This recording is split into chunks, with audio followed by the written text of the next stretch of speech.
Assalamualaikum warahmatullahi wabarakatuh. Apa kabar sahabat? Semoga kita tetap berada dalam lindungan rahmat dan kasih sayang Allah Subhanahu wa taala. Ketika kita mendengar kata hiasan, apa yang pertama kali terlintas dalam benak kita? Apakah taman bunga, pakaian mewah, ataukah aksesoris? Apapun itu, baik taman bunga di halaman rumah kita, pakaian mewah dan mahal yang kita kenakan, ataupun aksesoris yang ada dalam pergelangan tangan, jemari, dan leher kita, kesemuanya memang akan memunculkan kesan pada diri orang lain terhadap diri kita.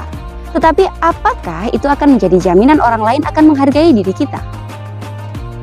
Mungkin ada seseorang yang menghargai kita karena kekayaan atau harta yang ada di sisi kita.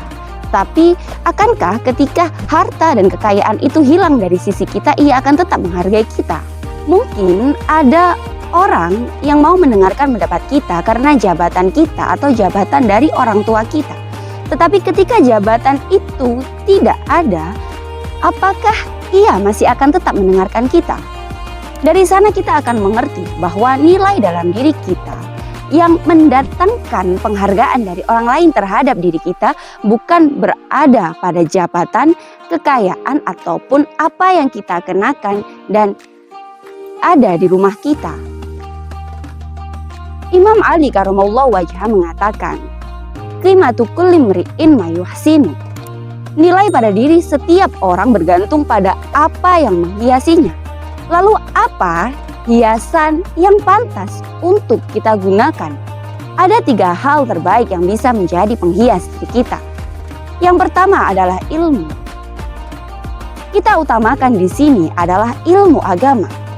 Mengapa? Karena ilmu dunia mudah sekali untuk didapatkan dan mungkin saja akan berubah seiring dengan perkembangan zaman dan teknologi.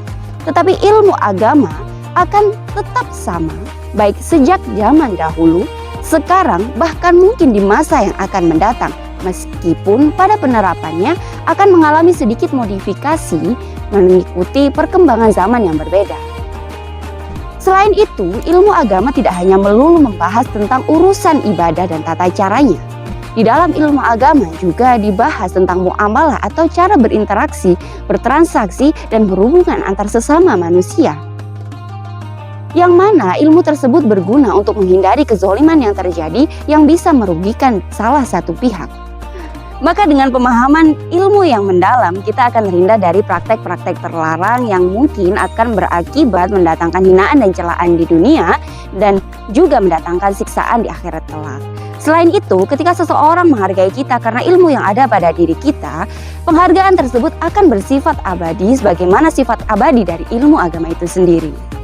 Yang kedua adalah akhlak. Hanya memiliki ilmu tetapi tidak memiliki akhlak juga tidak baik.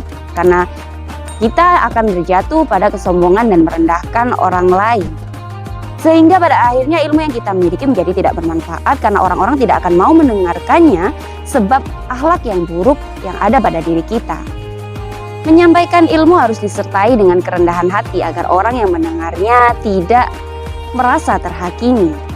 Selain itu juga harus diucapkan dengan kata-kata yang baik agar terhindar dari ketersinggungan.